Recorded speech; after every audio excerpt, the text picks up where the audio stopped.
ये एक true story है सईद हनाई, जो एक सीरियल किलर है जो सिर्फ सेक्स वर्कर्स को टारगेट करता है। मैं आपके लिए और भी कंटेंट लाता रहूँगा, प्लीज़ आप सब्सक्राइब कर देना। समाया अपनी बेटी को तुम जागने से पहले वापस घर आ जाऊंगी कहकर घर से बाहर चली जाती है। समाया पब्लिक बाथरूम में अपना मेकअप करती है और बाहर मार्केट में चली जाती है। रोड पे उसके सामने एक कार आती है और वो उस कार में बैठकर चली जाती है। वो उस बूढ़े आदमी के साथ उसके घर जाती है। वो आदमी समाया को जल्दी जाने को कहता है। समाया रोड पे एक बूढ़ी औरत से मिलती है। वो उसको कुछ पासेस बनाने के लिए कहती है और सोगरा के बारे में पूछती है। फिर वो दोनों सिगरेट गांजा पीते हैं। फिर समाया एक आदमी के साथ कार में होती है, लेकिन वहाँ पुलिस की गाड़ी पेट्रोलिंग करती है। ये देख आदमी डर जाता है और समाया को थोड़े पैसे देकर वहाँ से भेज देता है। समाया वापस रोड पे आती है कस्टमर के लिए। उसके सामने एक कार आती है और वो दूसरी औरत को ले जाता है। समाया बैठी होती है, उसके सामने एक बाइक आती है। उसको पहले पैसे दिखाने को कहती है। वो आदमी उसको पैसे दिखाता है। वो दोनों वहाँ से चले जाते हैं। सईद उसको अपने घर ले जाता है। वहाँ अंधेरा होता है। सईद समाया से अपने आप को ढकने को कहता है। समाया सईद के घर जाती है और उसे अजीब फील होता है। वो वापस जाना चाहती है, लेकिन सईद रोक लेता है। समाया जाने की कोशिश करती है। सईद उस पर हमला करता है, स्कार्फ से उसका गला दबाता है। समाया कहती है मेरी एक बेटी है, लेकिन सईद उसको मार देता है। सईद समाया की लाश को अपनी बाइक पे रख के एक सुनसान जगह पे फेंक देता है और वापस अपने घर आ जाता है। उसी रात मशाद में बस में से रहीमी आती है और टैक्सी में बैठती है। टैक्सी वाला कहता है हम बार बार स्पाइडर किलर के बारे में सुन रहे हैं और अपने घर को अकेला छोड़ने से डर हो रहा है। रहीमी होटल आती है। होटल के काउंटर पर पूछते हैं क्या आप मशाद से हो, क्या आप यहीं पर रहती हो। रहीमी कहती है अगर मैं यहाँ रहती तो होटल क्यों आती। रहीमी अकेली होती है, इसलिए होटल में रूम देने से इनकार करते हैं। वहाँ का रूल है कि अकेले रहने वालों को रूम नहीं देते। रहीमी बताती है वो एक जर्नलिस्ट है और उसका आईडी कार्ड दिखाती है। वो आदमी आईडी कार्ड अपने मैनेजर को दिखाता है और उसको रूम देते हैं। रहीमी बुर्का पहनकर बस में जाती है और शरीफ से मिलती है। शरीफी एक क्राइम रिपोर्टर होता है और वो उसको बताता है लोग डरे हुए हैं, ये सिलसिला कुछ महीनों से शुरू हुआ है। शरीफी बताता है वो उसको हर मर्डर के बाद कॉल करता है। रहीमी पूछती है क्यों। वो बताता है मैं एक क्राइम रिपोर्टर हूँ, इसलिए शायद उसके बारे में न्यूज़पेपर में आए। आखिरी बार कब कॉल किया था। रहीमी पूछती है उसका बात करने का तरीका कैसा था फ़ोन पर। शरीफी बताता है कभी अच्छा कभी फ्रेंडली, अगर कॉल नहीं उठाया तो गुस्सा आ जाता था। शरीफी रहीमी को उस आदमी का कॉल रिकॉर्डिंग सुनाता है। वो कहता है मैं जो कह रहा हूँ उसको लिखो। खुशान रोड के करीब एक बॉडी है, मैं एक एक करके सबको ख़त्म कर दूंगा, मैं नहीं रुकूंगा। रहीमी पूछती है ये सब पुलिस को क्यों नहीं बताया। शरीफी बताता है अगर बताया तो झंझट में पड़ जाता। सईद एक दीवार तोड़ता है, वहाँ उसको हाथ पे चोट लगती है। वो अखबार में 9 मर्डर स्पाइडर किलर के बारे में पढ़ता है। सईद के घर की दीवार पर उसके आर्मी की फ़ोटोज़ होती हैं। वो अपने घर वालों के साथ खाना खाता है और अपने बेटे अली के बारे में पूछता है। सईद की वाइफ फातिमा बताती है वो मस्जिद गया है और कहती है उसके पापा सबको फ्राइडे घर पर खाने के लिए बुलाया है। रहीमी पुलिस के पास जाती है और पूछती है इस मर्डर के बारे में क्या सोचते हैं। वो कहते हैं ये बस एक इत्तेफाक है। रहीमी बोलती है ये कोई ऑर्गेनाइजेशन होगा।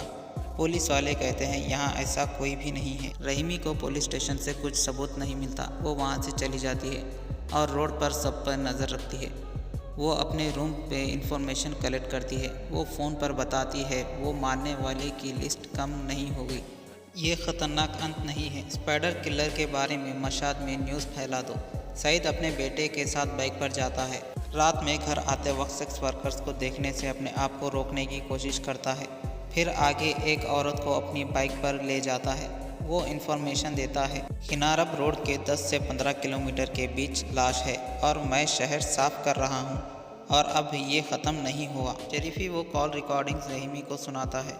वो पूछती है क्या कोई कॉमन सी चीज़ मिली है इस मर्डरर के पास। शरीफी बताता है उसका एक पैटर्न है। वो स्कार्फ या टाई से उनका गला दबाता है according to medical examiner. Rahimi कहती है कम से कम वो तुमसे बात तो कर रहा है, मुझे तो उसके बारे में कुछ भी पता नहीं है। रहीमी पूछती है क्या तुम्हारे दोस्त के फिंगरप्रिंट और डीएनए टेस्ट मिले। शरीफी बताता है लैब में नए लोग हैं। रहीमी बोलती है वो आदमी 10 औरतों को मार चुका है। सेम तरीके से और वो लाश को उसी सेम एरिया में फेंकता है और हमें पता भी नहीं है। रहीमी शरीफी जज के पास जाते हैं उनकी हेल्प के लिए। जज कहता है मुझे पता है तुम यहाँ क्यों आई हो मिस रहीमी, तुम्हें जताने की ज़रूरत नहीं। मुझे पता है तुम्हें धर्म के लोगों पसंद नहीं है, तुम्हें लगता है सरकार करप्ट है। जज कहता है अब पुलिस भी तुम्हारी मदद करेगी और इन्फॉर्मेशन भी देगी।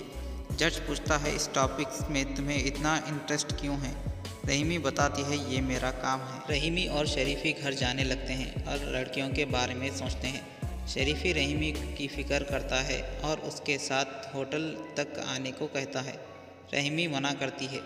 सईद शॉप के पास जाता है। वहाँ कुछ लोग स्पाइडर किलर के बारे में बात करते हैं और कहते हैं पुलिस भी उसको ढूंढ रही है, उसे अरेस्ट करेगी। रात में हमारे घर की बेटियों को बाहर भेजने से डर लग रहा है। सईद कहता है सिर्फ करप्ट औरतों के पीछे ही जा रहा है वो। सईद के घर हाजी आता है और अली को अपने और सईद के आर्मी के वाक़े बताता है, कैसे सईद जंग के बीच बेवकूफ़ की तरह भाग रहा था। हाजी सईद को अपनी कार में बाहर ले जाता है और पूछता है सब कुछ ठीक चल रहा है, तुम नर्वस लग रहे हो, क्या औरत का चक्कर है? तो सईद मना करता है और बीच रास्ते में कार रोकने को कहता है। हाजी उसको अपनी फैमिली के साथ वक्त गुजारने को कहता है और वो अपनी कार सईद को देता है। रहीमी रेस्टोरेंट में खाना खाने के लिए जाती है। वहाँ उसके सामने एक औरत रेस्टोरेंट के वॉशरूम यूज़ करने को पूछती है। उसकी तबीयत ख़राब होती है। उसकी आवाज़ों से रहीमी और वेटर परेशान होते हैं। रहीमी उसको प्रॉब्लम पूछती है और उसको ड्रिंक पिलाती है। वो औरत उसको शुक्रिया कहकर चली जाती। रहीमी होटल जाने लगती है। वहाँ एक बाइक वाला उसका पीछा करता है। रहीमी डर जाती है और वहाँ से भाग जाती है। सईद अपने फैमिली के साथ वक्त गुजारने के लिए बाहर जाता है। वहाँ वो और उसके बच्चों के साथ खेलता है। फिर अली से उसके सिर पे बॉल लगती है। सईद गुस्से में अली को मारने के लिए भागता है। सईद को फातिमा रोक लेती है। वो फातिमा को उसके फादर के घर छोड़ देता है और कल लेने आऊँगा कहकर चले जाता है। सईद कार में उसी औरत को अपने घर ले जाता है। वो लेडी अनकंफर्टेबल होती है। वो एप्पल खाती है। तब सईद उसका स्कार्फ से उसका गला दबाकर उसको मार देता है। फिर सईद के घर के गेट की आवाज़ आती है। वो देखता है कि फातिमा घर आई है। सईद उस औरत की लाश को कारपेट में लपेटकर बाजू रखता है। फातिमा सईद को पूछती है घर के बाजू वाले लेडी ने कहा कि तुम एक औरत को घर लेकर आए थे, क्या मुझसे पसंद नहीं करते? फिर वो दोनों इंटीमेट हो जाते हैं। दूसरे दिन उस औरत की लाश उसी एरिया के टमाटे के खेत में मिलती है। रहीमी उस औरत को देखकर डर जाती है। उसकी तबीयत खराब होती है। वहाँ पर सईद भी होता है और वो सबको देखता है। रहीमी होटल आती है और उससे मिलने पुलिस वाला आता है और कहता है ये काम औरतों को सूट नहीं होता। रहीमी कहती है मैंने इस लड़की को पहले भी देखा था। पुलिस वाला बताता है सब सेम ही दिखते हैं, बस ये वाली प्रेग्नेंट थी। वो रहीमी को अपने साथ मशाद घूमने को और डिनर के लिए पूछता है। रहीमी मना करती है और चले जाने को कहती है। वो उसके करीब आता है और कहता है तुम एक ही ऐसी लड़की हो जो लड़कों के साथ स्मोक करती हो। फिर वो वहाँ से चला जाता है। सईद की बेटी को सोफे के नीचे से उस लेडी ने खाया हुआ एप्पल मिलता है और वो उस एप्पल को घर से बाहर फेंकता है। उस लेडी का नाम सोगरा होता है। रहीमी को सोगरा के घर का पता मिलता है और वो उसके घर जाती है। वो उसकी माँ को सोगरा के बारे में पूछती है। उसकी माँ सोगरा को पहचानने से इनकार करती है और चिल्लाने लगती है और रोती है। सोगरा की माँ बताती है रसूल ने देखा उसको एक आदमी को बाइक पर ले जाते हुए। वो पूछती है रसूल कौन है? बताती है लोकल में एम्प्लॉय है। रहीमी पूछती है वो कहाँ ठहरती थी? उसकी माँ बताती थी ज़्यादातर लहलह के रोड के पास थी। रहीमी रसूल से मिलती है और वो बताता है बाइक वाला आदमी को वो 4 से 5 बार देखा है, वो हर जगह देखता है। रहीमी शरीफी को फ़ोन पर बताती है वो थर्सडे की शाम को आया था, वो देखने में अजीब था। यहाँ दूसरी रोड हाईवे है और बॉडीज़ को फेंकने में आसानी होगी, वो यहीं कहीं पर रहता होगा। और वो पुलिस को बुलाने से इनकार करती है। सईद रास्ते में एक लड़की को मिलता है और उस लड़की को आने को कहता है। वो लड़की आने से इनकार करती है। सईद बोलता है मेरे पास अच्छा घर है, खाने को मिलेगा। वो लड़की को साथ ले जाता है। वो लड़की अपने कपड़े निकालती है। सईद उसको कपड़े पहनने को कहता है। वो उससे बातें करती है। सईद को उस पर गुस्सा आता है। वो चाकू लेता है, फिर चाकू रख कर हथौड़ी लेता है। सईद उस पर हमला करता है, फिर उसका गला दबाकर उसको मार देता है। सईद उसकी लाश को बुर्का पहना कर गाड़ी पर ले जाता है। रहीमी रोड पर बाइक वालों पर नज़र रखती है, फिर वहाँ शरीफी के साथ चली जाती है। सईद अखबार वाले से पूछता है सीरियल किलर के बारे में कुछ आया क्या, लेकिन अखबार में कुछ नहीं आया था। सईद फातिमा के फादर के घर पर खाने के लिए जाता है। वहाँ फातिमा पूछती है ये चोट कैसे लगी। सईद बताता है ये चोट काम पर लगी है। सईद घर से बाहर चला जाता है। रहीमी सेक्स वर्कर की तरह रेडी होकर उसी जगह ठहरती है। वहाँ सईद आता है और उसको अपने साथ चलने को कहता है। रहीमी को उस पर शक होता है और वो उसके साथ चली जाती है। शरीफी कार में उनका पीछा करता है। सईद रहीमी को अपने घर ले जाता है और उसको बैठने को कहता है। वहाँ अंधेरा होता है। सईद लाइट ऑन करता है और चाय और फ्रूट्स को पूछता है। रहीमी बाथरूम को पूछती है। वो बाथरूम में अपने पास चाकू निकालती है। सईद उसका नाम पूछता है। वो अपना नाम जोहरा बताती है। क्या तुम मशाद से हो? तुम झूठ बोल रही हो। तुम क्या काम करती हो? फिर वो उसके करीब आता है और धीरे धीरे उस पर हमला करता है। चाकू दिखाती है और घर का दरवाज़ा खोलने को कहती है। सईद उस पर हमला करता है और गला दबाता है। रहीमी अपने आप को छुड़ाकर खिड़की के पास जाती है और चिल्लाती है। सईद चिल्लाने से मना करता है और भीख मांगता है कि मेरी फैमिली है। वो सईद को बाथरूम में अपने आप को लॉक करने को कहती है। सईद लॉक कर लेता है, फिर रहीमी वहाँ से भाग जाती है। के पड़ोस वाले रहीमी को भागते हुए देख लेते हैं। सईद अपनी इज्जत के बारे में सोचकर रोने लगता है। दूसरे दिन सईद के घर पुलिस आती है। सईद देखता है कार में रहीमी को और पुलिस सईद को ले जाती है और उसके घर के पड़ोसी देखते हैं। मीडिया के सामने जज पुलिस का शुक्रिया अदा करता है। मुश्किल से ऐसे क्रिमिनल को अरेस्ट किया। सईद को लॉकअप में डालते हैं। फातिमा सईद के लिए प्रे करती है। को कहती है सईद बहुत जल्द वापस आ जाएंगे। फातिमा अली को कहती है तुम्हारे पापा अच्छे आदमी हैं। लड़की उनको फंसा रही है। तुम्हारे पापा के हाथ बिल्कुल साफ है। दूसरे दिन अली शॉप से तरकारी लेने जाता है। वहाँ पर शॉप ओनर के बारे में पूछता है। अली बताता है वो जेल में है।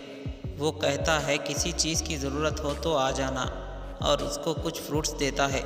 सईद को कोर्ट ले जाते हैं। वहाँ उस पर मुकदमा चलता है। कोर्ट में बताते हैं तुम्हारे खिलाफ सबूत है। तो सईद बोलता है औरतों को क्या ज़रूरत है अपने शरीर बेचने की। जज कहता है तुम्हें समझ में आ रहा है तुमने 17 मर्डर किए हैं। बोलता है 17 नहीं 16। जज पूछता है 17 विक्टिम को किसने मारा। सईद मजाक बनाता है। जज उसको वार्निंग देता है। 17 विक्टिम्स में से एक विक्टिम्स के हस्बैंड को कोर्ट में बुलाते हैं और उसको पूछते हैं जब तुम्हारी वाइफ का मर्डर हुआ तुम कहाँ थे। वो बताता है जेल में ड्रग्स बेचने के जुर्म में था। रहीमी और शरीफी समाया के घर जाते हैं। वहाँ उसके फादर बताता है कुछ लोग आए थे, उसको माफ़ करने के लिए कह रहे थे और पैसे ऑफ़र कर रहे थे।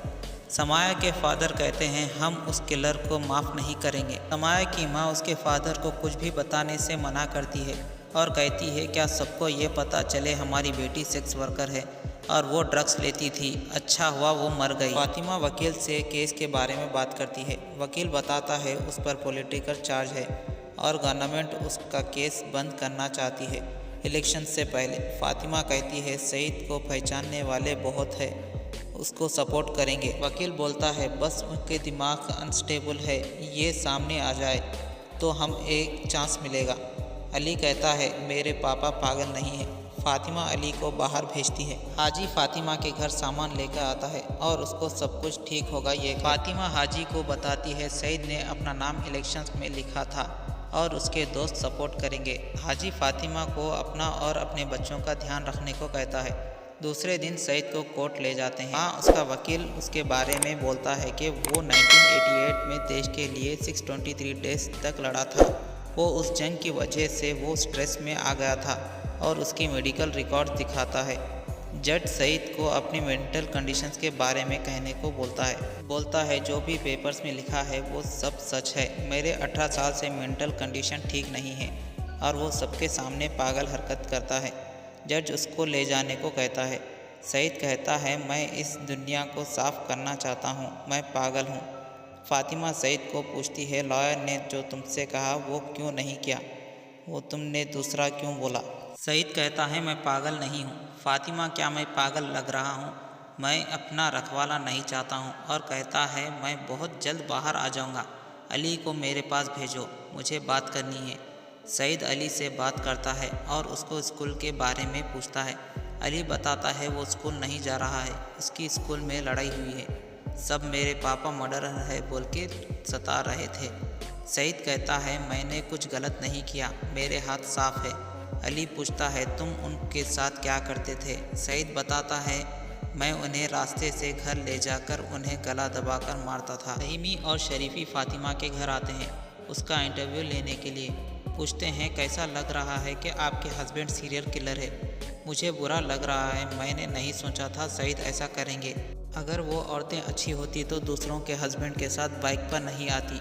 रहीमी बताती है, उनमें से मैं भी थी जो तुम्हारे हस्बैंड अपने घर लाया था। सईद कोर्ट में अपना जुर्म कबूल करने की वजह से इसलिए उसको आर्टिकल 286, 383, 621 और 618 की सज़ा देते हैं। कोर्ट के बाहर लोग सईद को आज़ाद करने के लिए नारे लगाते हैं। रहीमी सईद से मिलती है और उसको शरीफी से मिलाती है। सईद कहता है, ये मेरा काम था और अभी मेरा काम पूरा नहीं हुआ है, 17 ऑलमोस्ट होने वाले थे। मैंने और भी 200 औरतों पर नज़र रखी थी, जब तक उनको नहीं मारूंगा मैं चैन से नहीं सोऊंगा, मुझे उनको मारने में मज़ा आता है। कोर्ट ने सईद को 16 मर्डर और किडनैपिंग, पब्लिक को डराने के लिए 14 साल और 100 कोड़े मारने की सज़ा दी। जेल में हाजी सईद से मिलने आता है। वो कहता है, मेरे बहुत दोस्त है, सब कुछ ठीक होगा, हम तुम्हें यहाँ से बाहर ले जाएंगे और तुम कार लेकर भाग जाना। सईद से मिलने उसकी माँ और घर वाले आते हैं। माँ कहती है, ऊपर वाले से माफ़ी मांग, वो तुझे माफ़ ज़रूर करेगा। और अपनी बीवी बच्चों के बारे में सोचने को कहती है। सब रोने लगते हैं। सईद अली को घर संभालने को कहता है। हाजी के कहने पर सईद को ले जाते हैं। वहाँ रहीमी और शरीफी होते हैं। रहीमी सईद को 100 कोड़े मारने को कहती है। हाजी का आदमी सईद को अंदर ले जाकर दीवार पर कोड़े मारता है और वो चिल्लाता है। सईद को नीचे ले जाते हैं, वहाँ उसको फांसी देने की तैयारी करते हैं। ये देख सईद डरता है और हाजी को पुकारता है, लेकिन वो नहीं आता और सईद को फांसी दे देते हैं। रहीमी वापस जाने लगती है। शरीफी उसको वापस अपने आप को मुश्किल में डालने से मना करता है। मैं वहाँ नहीं रहूँगा बचाने के लिए। रहीमी शरीफी का शुक्रिया अदा करके वहाँ से चली जाती है। बस में वो कैमरे में देखती है, अली ने वीडियो रिकॉर्ड किया था जिसमें सईद ने उन सेक्स वर्कर्स को किस तरह से मारा था। अगर से आपको मेरा वीडियो पसंद आया तो please like, share and subscribe ज़रूर कर लेना, और भी कंटेंट ज़रूर आएंगे।